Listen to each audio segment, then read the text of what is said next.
Our guest today is Academy Award-winning actress Hilary Swank, who stars as Alice Paul in HBO's Iron-Jawed Angels, a true story based on the life of the radical suffragist who played a key role in winning the federal constitutional amendment guaranteeing American women the right to vote 140 years after the Declaration of Independence. Our speaker comes to the U.S. directly from Africa, from South Africa, where she was on location filming Red Dust, a drama centered on that country's Truth and Reconciliation Council. Hilary Swank is best known for what just simply has to be called a stunning, powerful performance in 1999 as Brandon Tina in Boys Don't Cry.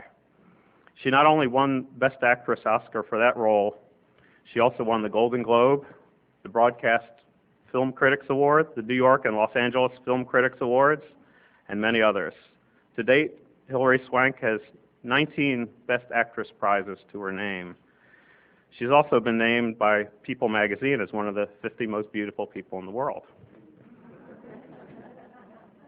But this Oscar-winning actress didn't always plan to be a movie star. Growing up in Bellingham, Washington, there was a serious talk of another career, like being an astronaut. That was at the age of 5. A year ago, she finally got to go into space as an astronaut in the science fiction film The Core. But by age 9, she'd already been bitten by the acting bug, appearing in school plays and local theater. Acting wasn't her only talent. She also was and is a championship swimmer and was ranked 5th in Washington State in all-around gymnastics. The road from Bellingham to stardom reads like a Hollywood storybook. Hilary was discovered by a producer when she was 9. By age 16, she was on her way to Hollywood when she and her mother packed their bags and moved to LA.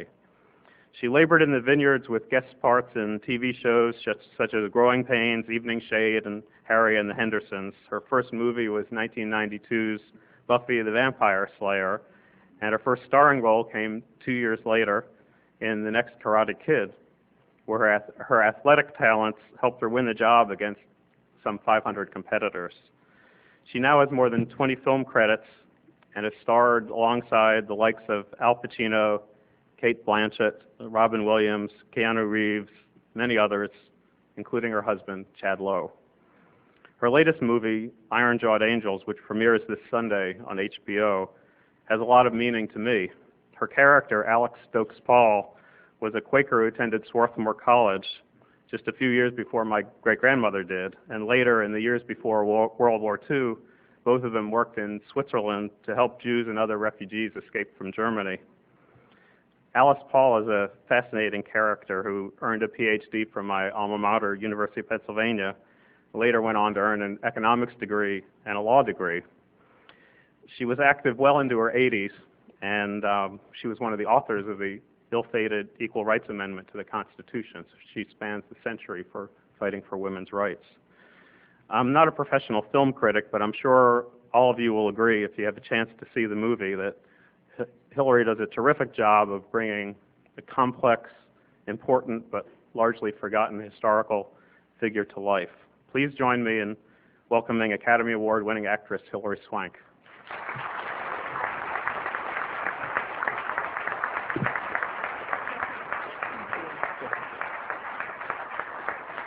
Thank you. Thank you. Good afternoon. That was a lovely introduction.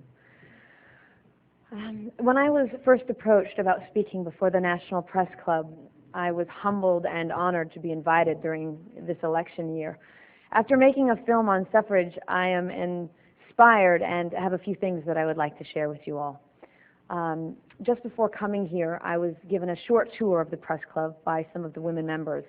They explained that women once couldn't join this club because it had a policy of not admitting women. I was told that during luncheon speeches or events, these women reporters were segregated. They had to watch press conferences from the balcony as observers, standing up the whole time. They weren't even allowed to ask questions. But a few determined women challenged the men-only signs. Women like Helen Thomas, Nan Robertson, Peggy Simpson, and others who are here today. Thanks to them, women are now members of the National Press Club and even elected as officers. Many women, including me, are invited as speakers and newsmakers, but the shock for me this morning came when I learned that All this happened just over 30 years ago. Women were only admitted in 1971. I thought for sure they were talking about a breakthrough that must have happened soon after women got the right to vote in 1920. I've been learning a lot recently about the fight to get equal rights for women. When I was first approached 2 years ago about doing a film on a woman named Alice Paul, my first question was, who is Alice Paul? I had no idea who she was. My image of the women's suffrage pioneers was of dowdy, matronly women parading around Washington with votes for women sashes across their Victorian outfits. I never really knew the story behind that image. Then I read the script for Iron-Jawed Angels. I must tell you, I couldn't put it down. Like the best stories, it opened my eyes to a whole new world. I laughed, I was excited, I was enraged, I cried, and I was inspired. I wanted to call all of the women in my life and share with them what I had just learned about these women pioneers. I felt that Alice Paul and Lucy Burns could be my best friends, and I really wanted to play Alice Paul. I wanted to join her movement, to be a part of it. I wanted to help tell her story to the millions of Americans who, like myself, had no idea about the amazing story behind the struggle to win the right to vote. I truly hope that those of you who don't know the story will tune into HBO and watch the movie Iron-Jawed Angels when it airs this weekend starting Sunday, February 15th, Susan B. Anthony's birthday, or catch it through February and March, which is Women's History Month. But since I'm here, I'll give you the short version. A few American women had been calling for the vote almost since the Revolution, but in 1848, the demands intensified. Elizabeth Cady Stanton, Lucretia Mott, and others, many from the anti-slavery movement, convened the first National Women's Rights Conference in Seneca Falls, New York. A few years later, they were joined by Susan B. Anthony and formed the National Women's Suffrage Association. Eleanor Clift, your colleague who is here today at the head table, is the author of a newly published book called Founding Sisters and the 19th Amendment. Eleanor, I want to tell you how excited I am to read your book after hearing so much about it. I understand that it perfectly follows our film, or should I say our film perfectly follows your book? Great minds think alike. That's right. These two projects were done independently of each other, but now that we have all connected, HBO has been teaming up with Eleanor around the country so that her book and our film together can tell the story of women's suffrage and let the truth be known. This works in a way that goes beyond the few sentences, and I say few with a capital F, found in our high school history books. It's a tremendously dramatic story. You fast forward past the Civil War, the assassination of President Lincoln, the end of slavery, Reconstruction, and voting rights for blacks. It was a new century, the dawn of the new modern era, but women still did not have the right to vote in federal elections. Here starts the true story of real people. Carrie Chapman Catt, Alice Paul, Lucy Burns, journalist Ida Wells Barnett, Doris Stevens, Inez Milholland, and of course, President Woodrow Wilson. Produced, acted, and directed brilliantly by my colleagues, some who are here at the head table, Paula Weinstein, Julia Armand, Katia Van Gagne, Lena Mato, and Robin Foreman. Katia's vision was to show the compelling personalities of these women who were intelligent and politically sophisticated. They were also inspiring and rebellious, and they had a great sense of humor. Their style in the movie is modern and fresh with a mix of modern and period music. We all wanted to make a film that felt contemporary, a film that happens to take place in 1913, but that is very timely for today as well. So while we were making the film, the women in the ensemble were a sisterhood. And I know that Julia, Rob, and Paula will agree with me. We had a great time while learning more about the suffrage story. It had personality conflicts, disagreements, violence, every element of the best human dramas. During the filming, we would often ask, come on, this is unbelievable, did this really happen? And every time the answer from our historians and consultants was yes, this and more. Much of the film was made just down the road in Richmond, Virginia. We reenacted the famous 1913 suffrage parade that occurred on the inaugural route down a stage-set Pennsylvania Avenue. As in the true story, our parade ended in a mob scene where the police turned their backs to women and children being hit and trampled. But the most dramatic scenes of the film come when it shows women being jailed for their beliefs under terrible conditions that today would be in violation of UN human rights treaties and our civil liberties. In prison, they began a hunger strike and eventually were forced to eat by means of a feeding tube shoved down their throats against their will. Alice Paul was accused of having an unhealthy obsession with President Wilson and was held in the psychiatric ward of St. Elizabeth's Hospital. Can I also tell you, and can this be off the record? This movie has a happy ending. Yes, the president finally decides it's time to join the 20th century, and he comes out for suffrage. The two factions of the women's movement briefly get together again, and then finally, by one vote in the Tennessee legislature, votes for women are finally won. From 1848 to 1920, it took a full 72 years. As Carrie Chapman Catt put in her book, young suffragists who helped forge the last links of that chain were not born when it began. Old suffragists who forged the first links were dead when it ended. Alice Paul went on to devote her life to equality for women, and she authored the first Equal Rights Amendment in 1923. Now, I hope you won't give away the secret of how it all worked out, because a lot of people out there haven't heard the story yet. And that's why it's well worth watching yourself and telling your sisters, mothers, spouses, lovers, your grandmothers, granddaughters, and the other women and men in your life, telling them to watch this film. Tell them to watch in groups and in viewing parties so that everyone will remember that in the 2004 elections, when women go into the voting booth for their candidates, that they can do it because these other women devoted their lives to equality. They stood up and spoke out. They got jeered, insulted, beaten up, went to jail, started hunger strikes, and died in order to win them that right to vote. Which brings me here today and to why I am at the National Press Club.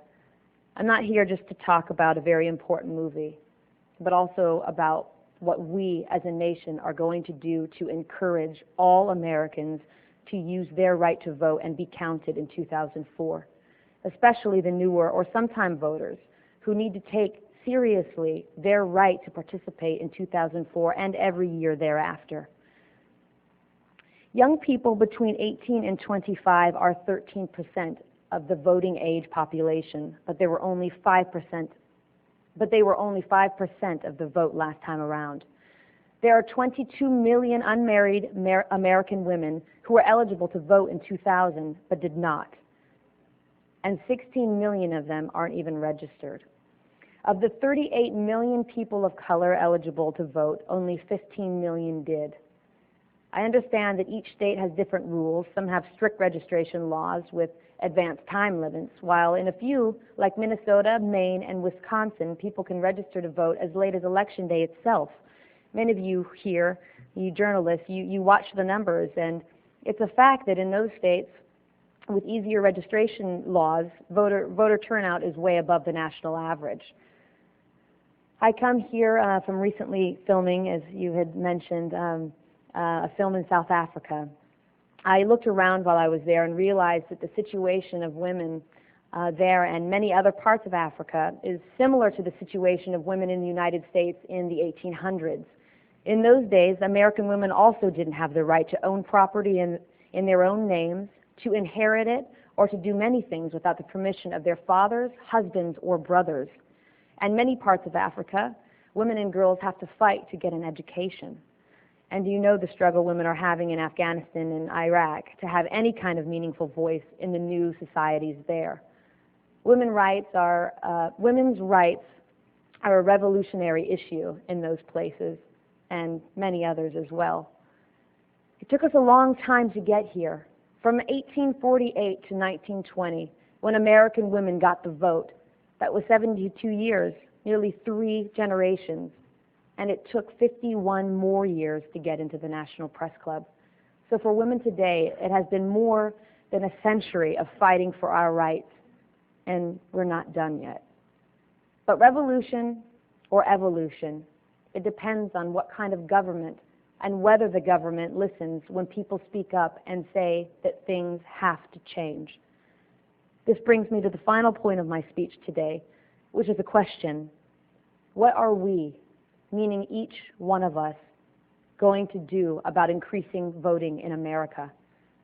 When you think about it, there are soldiers fighting in places like Afghanistan and Iraq for democracy and for the right to free elections and voting. So shouldn't we, the people, in order to form a more perfect union, be doing everything we can to make it easier and not more difficult to vote in the United States? And how can our media, especially television and cable, be helping in this process? Several nonpartisan groups working on voting are here in the audience today. The Youth Vote Coalition and Rock the Vote are organizing among young voters. Votes for Women 2004, Now, and the League of Women Voters are working to make sure women's voices are heard in this election. Academic centers like Harvard's Institute of Politics, which will host our Boston premiere tomorrow night, have organized a coalition of colleges to spur voter registration and political involvement on and off campuses across the country. And the all-important secretaries of states are the elected officials whose job it is to run the elections. Mostly, these groups are coalitions that include both Republican and Democratic Party members, and although I have not been publicly political myself, I hope that since the time of the hanging chads in Florida, people do believe more than ever the old truth that every single vote does count. There are some signs of hope. Young people are turning out more in this year's primaries. According to the Harvard Institute, voters under 30 were 9% of the caucus goers in Iowa in 2000, but this year they were 17%. All the candidates are making special efforts to court young voters. We have seen the internet being used as a powerful new tool to organize young people and create new political communities. HBO will be announcing soon a special campaign with both the Youth Vote Coalition and Rock the Vote. This will include spots featuring cast members from Iron Jawed Angels, The Sopranos, and Sex and the City, talking about how important it is to vote and urging people to go to the polls. Voting is not a privilege that goes automatically to citizens of a democracy. It is a right that required a civil war for some. For women, it required a brave group of iron-jawed angels who put their lives on the line and made history. Around the world, it's still a right that is often abused and often denied. For too many women, it remains a distant hope. We need to remind Americans that since they have this precious right already, they should go out and use it. That will be a fighting tribute to the women who fought and won suffrage for women in America. Thank you.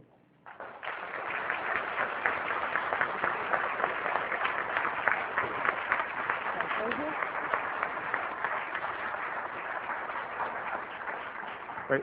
Thanks very much. We have a wide variety of questions ranging from show business to politics. And let me start out with some questions about the HBO project. More than any other question, people were asking about how you prepared for this role and how you prepare for roles in general.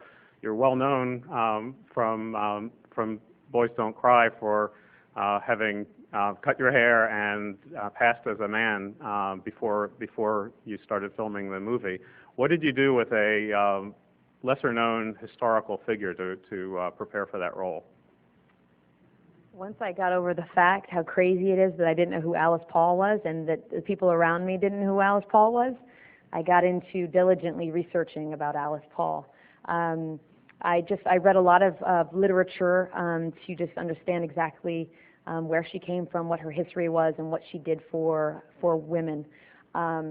That included, actually, I got some tapes of someone who was wanting to do a book on Alice Paul that I don't think ever got done. And there were, I think, 50 tapes of Alice Paul from 1972, which I believe was 5 years before she died, talking about her whole plight for women. And I listened to all 50 of them and was just still blown away by her tenacity and her drive. And she sounded like she still had so much of a fight left in her. And then I went on to just research more about the women's political history and to make sure that, you know, I was withholding the responsibility of playing a person who really lived and who did so much for myself and all the women today. I think I had a big responsibility to live up to, and I didn't want to let her or any of the women down. One of our club members asks if you're aware that Alice Paul's home and lobbying center for women's legal rights is located in D.C. on Capitol Hill next to the Hart Senate office building with tours daily. Sounds like an ad. That's a great ad.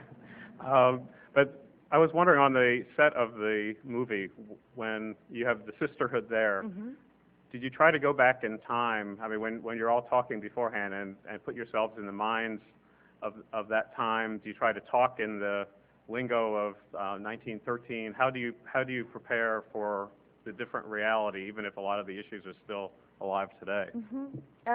It's a great question because actually something that was very important to us was, you know, in making a period piece, all of a sudden you think you have to have really good posture and you have to be really, really articulate, and you have to, you know, wear your corsets really tight and all of that. And the great thing about Katya's vision and you know, our producers and HBO was that we firmly believed that these are women who are just like us today. And yes, they wore different costumes, but they had the same desires to see women have equality, and that has nothing to do with posture and you know, speaking eloquently all of the time.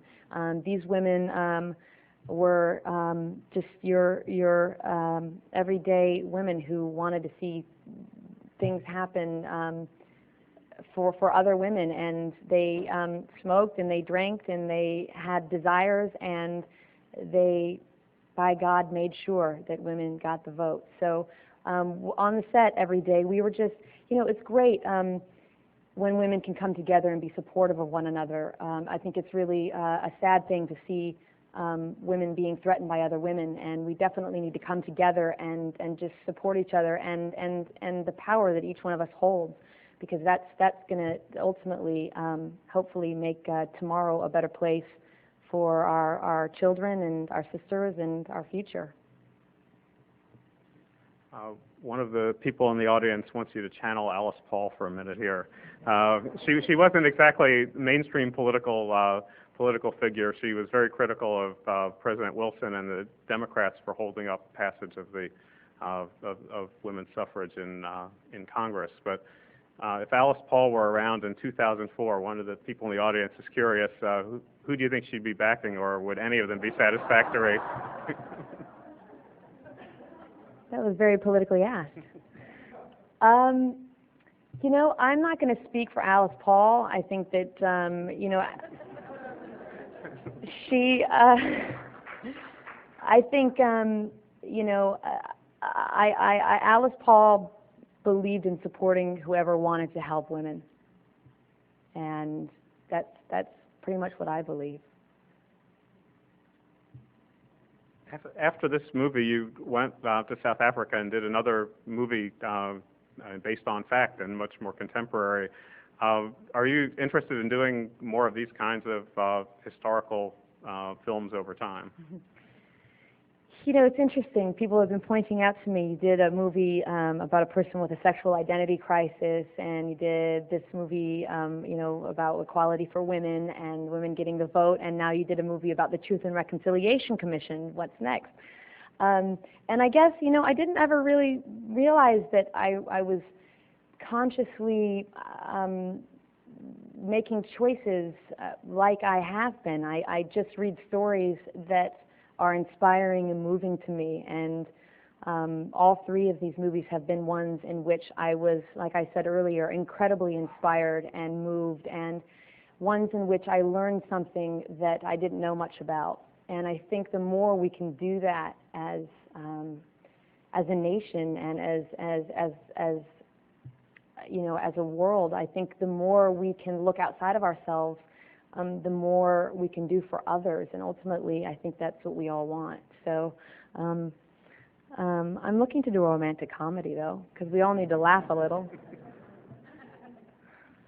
With all the talk we've had of women and suffrage, someone wants to know what was the role of men in helping women get the right to vote?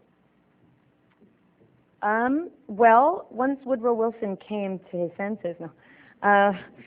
I think that, you know, men have absolutely come around to helping women.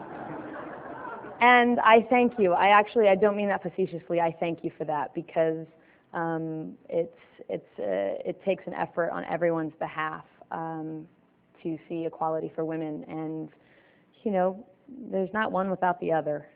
So, thank you. Moving up to 2004 and what you were talking about with Get Out the Vote, you were talking about how there were millions of unmarried women who don't vote, who are either not registered or haven't voted. How significant do you think the vote of women could be in the 2004 elections, and what can be done to actually get more people out to vote who don't vote? Well, as some of you may know, probably all of you, I admitted last week that I had not yet registered to vote, and I wanted to be very honest and candid about that, because it was important for me to let people know that, you know, I have a busy schedule and I have a lot going on in my life, but between now and then I found a way to register to vote. I can now say I'm a proud registered person to vote. And I'm very excited about that, and I'm very excited to get in there and to vote. And I think that everyone, especially women who, you know, may feel like their vote doesn't matter, if everyone thought that, we'd really be nowhere. You know, I hear a lot of women around me saying that they want to see change, and the first way to see that change is to get out there and vote, because that's how you're going to be heard. So I really hope that you know, I'm just an actor, and I say these lines, and people say, wow, that was really great. And, you know, I'm no Alice Paul, but I would like to be able to come here, like I said today, and to go out into while I'm promoting this movie and say, you know, your vote does matter. You do need to get out there, and you know, that's how we're going to see change happen. So please do that. That is something that I think is very important. I think that's something that people are beginning to recognize. Well, you just answered one of the questions I hadn't had a chance to ask yet, but I was wondering if you have an early memory of the political world, if your mother ever took you into the polling booth with her, or if anything else where you first had a consciousness of political issues. I was never brought to the polling booth. I do remember, one thing that I do remember my parents talking politics. You know, I have to say I heard it was a time Reagan, that's what I heard. It was, I guess, 84. And I was in 4th grade, so I did the best I could as a 9-year-old to understand. But other than that, you know, they talked about their politics here and there, and the great thing about my parents is they are very open to have their beliefs and to hear my beliefs and to share our beliefs and to actually get in debates about our beliefs, especially my grandfather, who's probably watching right now. You know, and to get in those debates and really talk about it, because that's what we should do as a family, and especially with your children, because I think a lot of children believe, oh, that's the future, you know, that's when I get responsible, that I need to do all that. Well, you know, again, I say that that the future is in those youth's hands, and we need to make sure that we're talking to them and making sure that they have a hand in their own future. Why do you think it is that more young people don't vote, and what can be done to turn that around? To get youth to vote? Yeah. I believe doing things like this, you know, speaking today, Rock the Vote has been very instrumental in getting youth excited about having a hand in their future. You know, I did some PSAs alongside, like I said, some other HBO shows, and I think the more we can all get out there and say, have you registered? You know, when you turn 18, you got to register, and get them excited about their future, get them excited about getting involved in having a hand in our country, which is virtually, you know, their lives. We live in a political world of all spin all the time, and a lot of young people are somewhat skeptical or cynical about politicians and about candidates, and there's a lot of negative advertising and attack politics. What can be done to change cynicism to idealism? And I mean, is it possible with our current political way of doing things? You know, I'm a very optimistic person. I always see the glass half full, and I believe it's easy to look at what's been done wrong or to focus on the negative, but I think if we choose to, I think we all have, you know, one desire, and that is to see our country and the world be a better place in which we all can live. And I think that if we all focus on that positivity, that we're going to try and make those positive changes happen. You know, I think at times there is negativity around, and I think we can choose to dwell on that, or we can choose to create our own positive ideas and talk about that, because that's where it starts, is with one person, and it becomes a domino effect. What drew you to the Iron-Jawed Angels project? Have you always been interested in women's issues and women's rights? I mean, was it simply a script that bowled you over, or is it something that had been in your mind or your heart for years? Well, like I said in my speech, I had no idea who Alice Paul was, and unfortunately in school I read, like I said, about 2 sentences about the women's suffragettes. I didn't know much about it, and I didn't really know all that they had done in order to give me the freedom and rights that I have now as a woman. And so when I read it, again, just to kind of reiterate, I was inspired, completely inspired. I was excited, I was enraged, and I knew at that moment that I had to be a part of this. I knew that I wanted to help tell this story and help it reach all the other people who had no idea who Alice Paul is or was. So ultimately that was really what it was, and I had no doubt in my mind whatsoever that I wanted to be a part of this. The second I read it, I closed it and I said, sign me up. One of the things that Alice Paul said for years, in the later years of her life, is that women could never achieve complete equality with men until there was an Equal Rights Amendment enshrined in the U.S. Constitution. I was wondering what your thoughts are on that. Well, I agree, and I believe that that is something that we should continue fighting for. Yeah. And another place where women have been fighting for rights and fighting against the glass ceiling is in the workplace. What do you think women can and should do to attain equality in the workplace, and is there any role for those of us in Washington, people on Capitol Hill or in administration, to join in? Again, I feel that that starts with education. I feel that the more educated we are on these issues, the more people know about it and the more gets done. I believe, not to bring it back, but I'm going to bring it back, it begins with the vote. And I think if people do, I have not met one woman who said she didn't want to be an equal person. So for all those women, you know, to see that change, they need to get out there and they need to vote and have a voice. And so that's what I believe about that, and I'm looking forward to seeing that change. Now, if all of a sudden the world changed and a majority of people in Congress were women instead of men, how do you think the country would be different?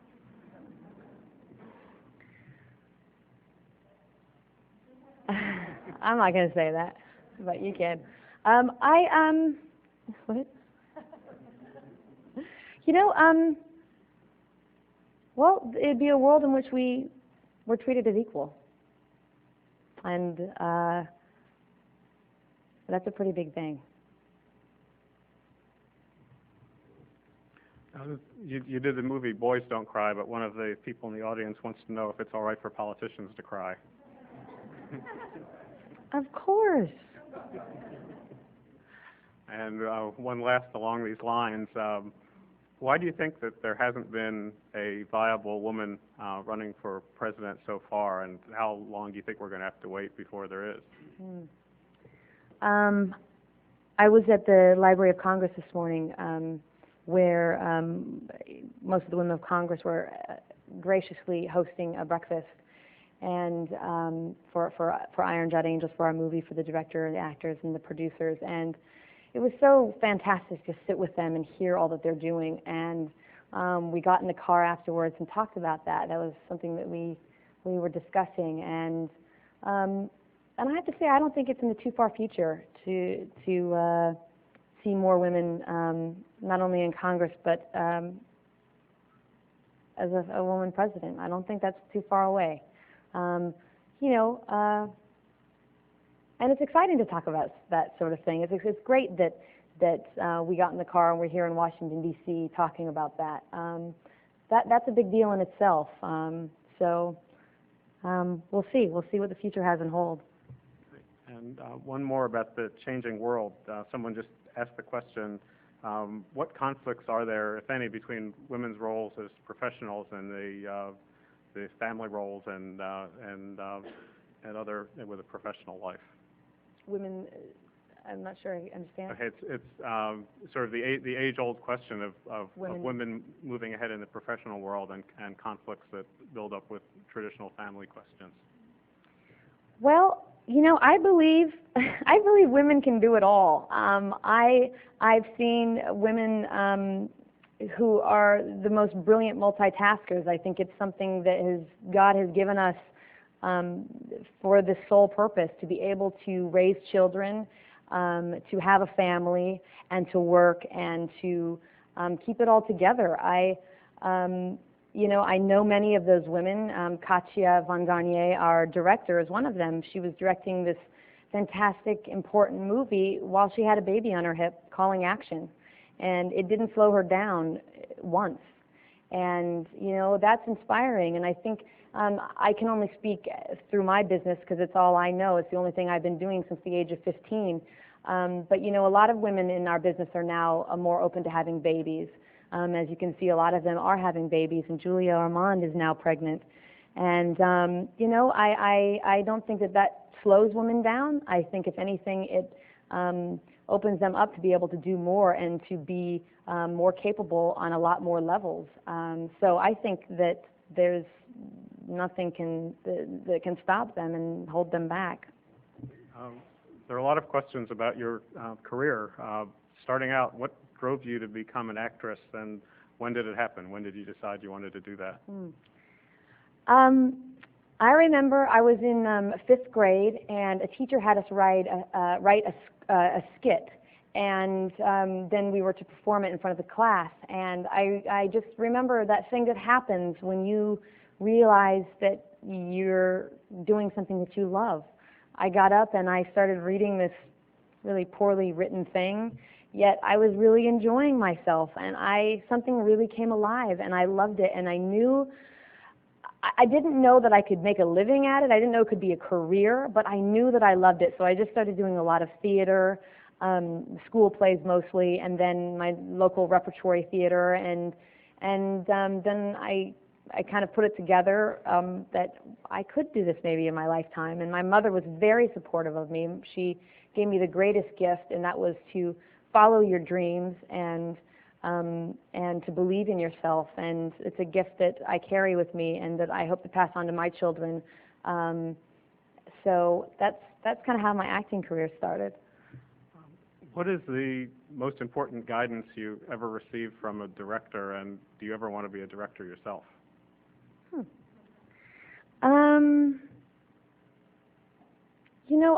I can't say one particular advice any director gave me.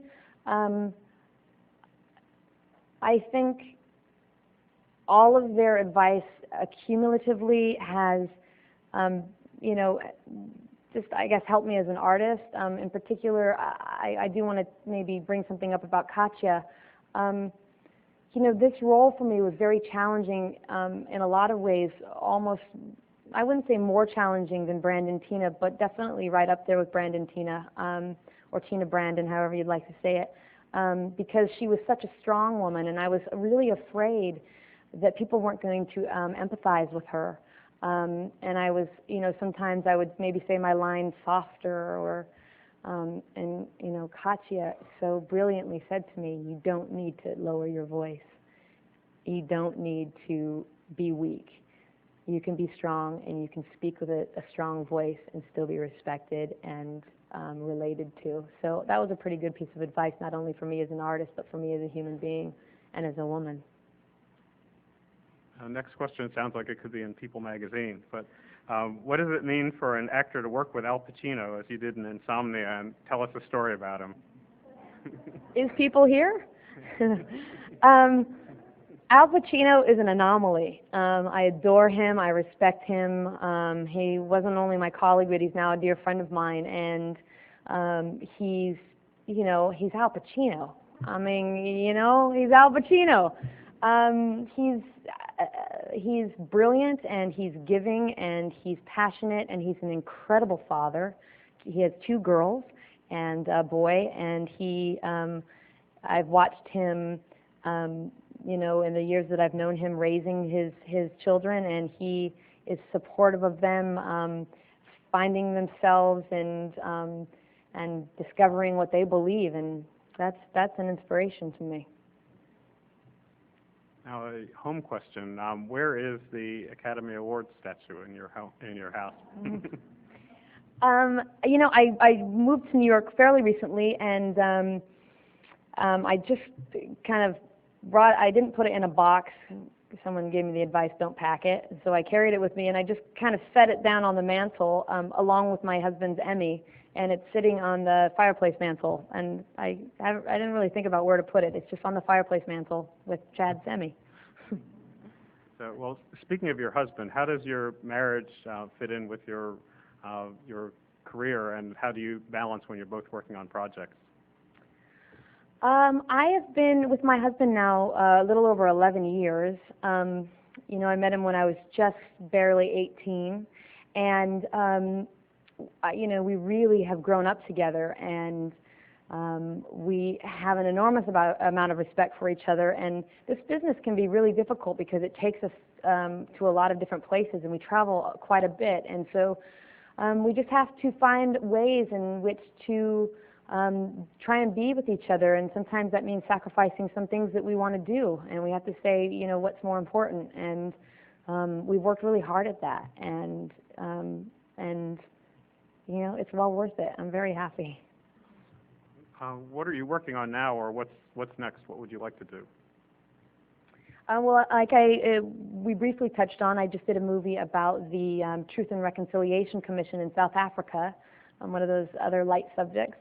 And that was a really important and fun movie to do, one in which I just got back 2 weeks ago, so I'm really looking forward to seeing how that comes about, and to, you know, some people don't know about that either, and so that's great to be able to bring another important film about.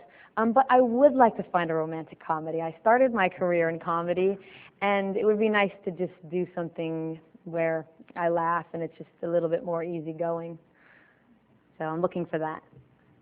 Now, what do you like to do when you're not working? I know you and I both like hiking. You're a championship swimmer. Do you still swim, and what else do you like to do to relax?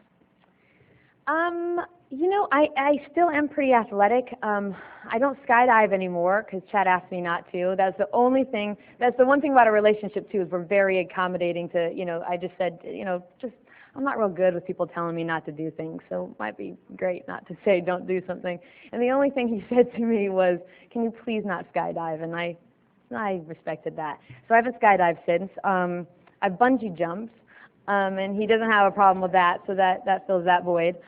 You know what, honestly, I really, I have a lot of animals. I love animals, and I like to rescue them. And in South Africa, I found a dog when I was doing a scene, and I have 6 already, and I said, oh no, it was kind of like a oh no, because I don't know how many I'm going to end up having, but I have a lot of animals, and I like to spend a lot of time with them, just being with them and walking them and hanging out with them. You know, and there's other charities that I work with that I like to spend time. I work with HMI, the Hedrick Martin Institute, which is a gay, lesbian, and transgendered and questioning youth organization in New York City that I really believe in, and I really like to go and not only be their spokesperson and talk about the organization and raise awareness for them, but I like to go and hang out with them down at their school, the Harvey Milk School. So I spend a lot of time doing that in my free time as well. To follow along those lines, do you think we are going to see a day in the coming decades where same-sex marriage will be legal and recognized in the United States? I certainly hope so. And to venture into the political, do you think that this is going to be an issue that will be divisive in 2004? Do you think we're going to see the country divide along partisan or social lines on the issue? You know, I don't really talk about my political views, although I just said, yes, I certainly hope so on that issue. But I think after talking about the Hedrick Martin Institute, you'd probably gauge that would be my answer.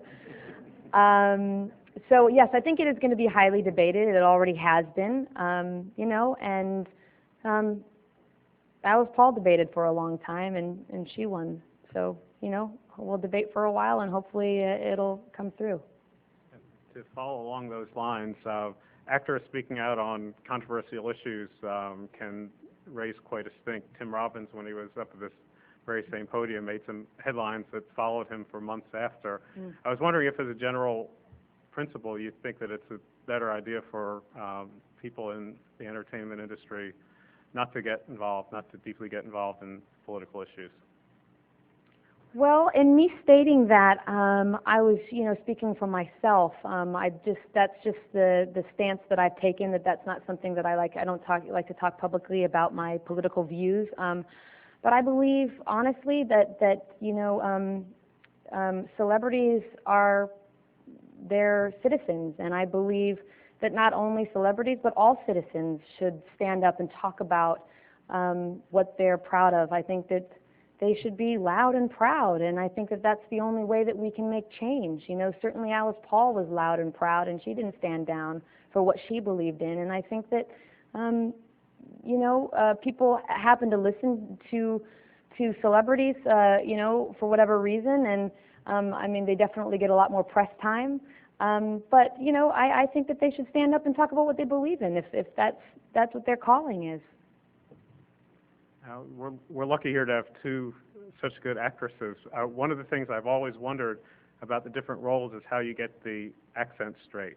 You had a Nebraska accent in Boys Don't Cry. You have to play South African. How do you go about? How did you practice for Boys Don't Cry? How do you vary from role to role the accent that you have? With Boys Don't Cry, I mean, I was born in Lincoln, Nebraska, so I have family there, and I just called them and had them, actually, this is a funny story, I had my cousin, Billy, videotape himself talking, and he started talking a little bit, and he's like, I don't really know what to talk about. So he read the newspaper, which works for me.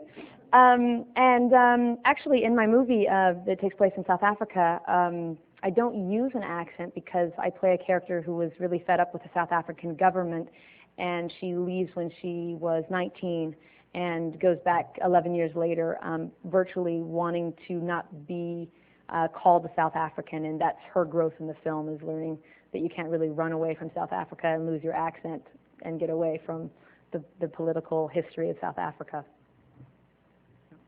Someone in the audience has obviously seen the HBO film already and wants to know about one of the scenes that was the toughest for me to watch, and that was the force-feeding scene.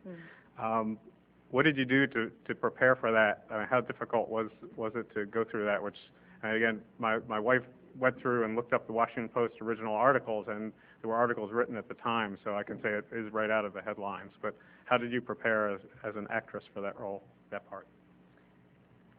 It's interesting because when people say, was a lot of it really based on facts, and funny enough, the two things as the force feeding, were they really force fed, and did women really win the right to vote by one vote? And those are two absolutely factual things. The other things were just small things like Patrick Dempsey's character. He plays a journalist who works for the Washington Post. Things like that were fictional, but everything else was very factual. And yes, that was very harrowing for a lot of reasons. Again, when you're playing a character that's based on fiction, you can step back and say it's not real, it didn't really happen, you can do this. But when you're doing a scene, obviously I was not force fed, it was all special effects. Although having the actual object forced into your mouth and then wrenched open is very intrusive, and it's hard to separate that as an actor and what you're doing. But it was really hard to separate knowing that happened in real life to these women who were just trying to get votes for women. To think that they were force-fed so intrusively, is really upsetting. And that was even more difficult because you're thinking about that while you're actually doing it.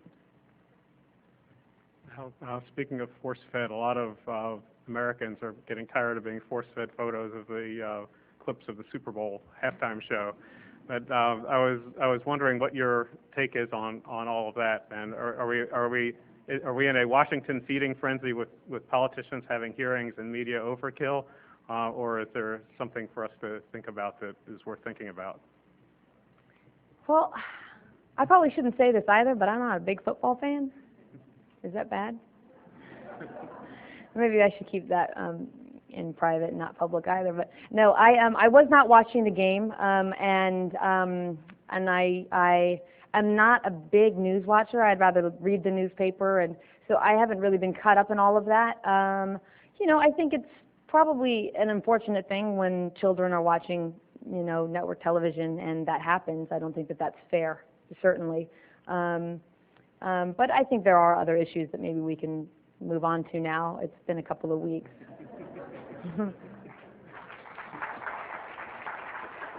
Now, before we finish and I ask the last question, I'd like to make two presentations. Oh. One is an official certificate of appreciation, and the other I'm glad you waited to give me at the end. The other is the famous or infamous Press Club mug. Oh, thank you. And a reminder that you are still eligible for young membership in the Press Club. And there have been two women in a row as president of the Press Club, and we have our first African American president of the Press Club this year. So we're entering the 20th century and time for 21st century. Fantastic. Thank you. And the last question I have is, what am I going to drink out of it? do you still harbor ambitions to be an astronaut and go into space at some point in the next half century? I really do. I harbor those fantasies all the time. And when I did the Corps, I said, I think I'm going to have to go to Florida and go to space camp. And Paramount instantly said, but you're in space for a minute and you don't even float. You're going into the ground in this movie. So that kind of knocked that down.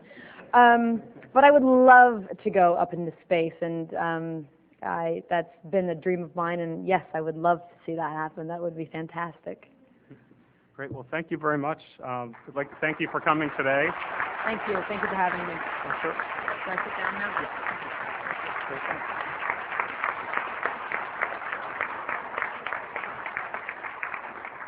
And also, thanks to the National Press Club staff members Melinda Cook, Pat Nelson, Joanne Booz, Melanie Abdo, and Howard Rothman for organizing today's lunch. Thanks to the National Press Club Library for their research, and my wife Pam Toby for going into the Washington Post clips to dig up the stories on Alice Paul when they were first written. We're adjourned.